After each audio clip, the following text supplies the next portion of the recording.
Friends, आज हम नए चैप्टर के साथ इकोनॉमिक्स के कल हमने इंडिफरेंस कर्व को कंप्लीट किया था। आज हमारा नया चैप्टर है जिसका नाम है short run and long run production. ठीक है जी। अब हम बात करते हैं सबसे पहले कि प्रोडक्शन फंक्शन है क्या या प्रोडक्शन डिसीजन है क्या।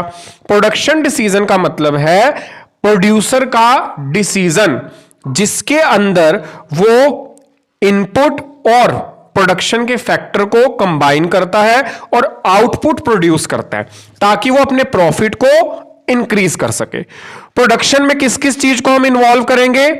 टू और मोर फैक्टर प्रोडक्शन के, यानी कि प्रोडक्शन के दो या दो से ज्यादा फैक्टर को, जिससे कि हम आउटपुट को प्रोड्यूस कर सके। थ्योरी ऑफ प्रोडक्शन हमें क्या बताती है? हाउ प्रोड्यूसर और फर्म, यानी कि एक प्रोड्यूसर को और एक फर्म को किस तरह से रिसोर्सेज का यूज करना चाहिए। रिसोर्सेज भी कैसे यूज करने हैं? वेस्टेज ना हो, ऑप्टिमम यूटिलाइजेशन करें रिसोर्सेज का। ठीक है ना। थ्योरी ऑफ प्रोडक्शन हमें यही समझाती है, रिसोर्सेज का ऑप्टिमम यूटिलाइजेशन करें जिस और उसके साथ साथ हम मैक्सिमम प्रॉफिट को अर्न कर सके। अच्छा, प्रोडक्शन में किन किन डिसीजंस का हमें ध्यान रखना होता है? What should the firm produce, firm को प्रोड्यूस क्या करना है।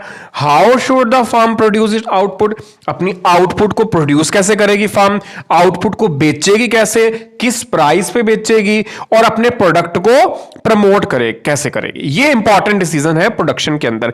यानी कि जो थ्योरी ऑफ प्रोडक्शन है वो किससे कंसिस्ट है? How the producer given the state of technology और कंबाइन कैसे करेगा इनपुट प्रोड्यूस करने के लिए एक आउटपुट का डेफिनाइट अमाउंट इकोनॉमिकली और एफिशिएंट। इकोनॉमिकली का मतलब सस्ता और बेटर तरीके से।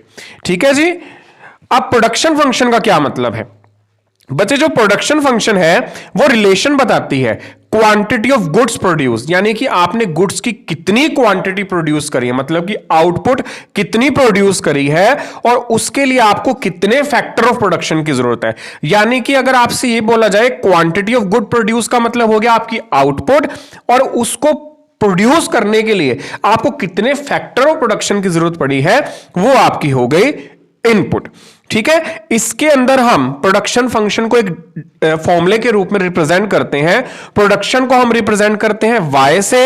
F का मतलब लेबर, K का मतलब कैपिटल, S का मतलब लैंड। ठीक है जी। Y का मतलब प्रोडक्शन, L का मतलब लेबर, K का मतलब कैपिटल, S का मतलब लैंड और F का मतलब फंक्शन। अब थ्योरी ऑफ टाइप्स, थ्योरी नहीं, टाइप्स ऑफ प्रोडक्शन फंक्शन कितने तरह के? यानी कि एक हो गया प्रोडक्शन फंक्शन जिसमें प्रोपोर्शन चेंज होता है। इसका मतलब क्या हुआ? सिर्फ एक सिंगल वेरिएबल फैक्टर में चेंज आया है, बाकी सारे के सारे फैक्टर क्या हैं? कांस्टेंट। और इसको हम क्या नाम बोलते हैं? लॉ ऑफ वेरिएबल प्रोपोर्शन या रिटर्न टू अ फैक्टर या short run analysis. I will repeat again my first topic, यानी कि टाइप ऑफ प्रोडक्शन फंक्शन में सबसे पहला टाइप है प्रोडक्शन फंक्शन जिसमें हम प्रोपोर्शन को चेंज करते हैं। प्रोपोर्शन के चेंज होने का मतलब है जहां पे हम एक सिंगल वेरिएबल फैक्टर में चेंज करते हैं, बाकी सारे फैक्टर कांस्टेंट हैं। इसको लॉ ऑफ वेरिएबल प्रोपोर्शन भी बोला जाता है, रिटर्न टू फैक्टर भी बोला जाता है, शॉर्ट रन एनालिसिस भी बोला जाता है। दूसरा प्रोडक्शन फंक्शन जिसमें हम स्केल चेंज करते हैं। जब स्केल चेंज होगा ऑल फैक्टर सेम प्रोपोर्शन में होंगे और उसको हम बोलते हैं लॉन्ग रन एनालिसिस। थर्ड आ गया जिसमें प्रोपोर्शन भी चेंज होगा और स्केल भी चेंज होगा, यानी दो या दो से ज्यादा इनपुट विच आर सब्स्टिट्यूट, जिसको हम आइसोक्वांट कर्व बोलते हैं। तो कल हम फर्स्ट प्रोडक्शन फंक्शन जिसमें प्रोपोर्शन चेंज होता है उसके साथ उस कॉन्सेप्ट को डिस्कस करेंगे।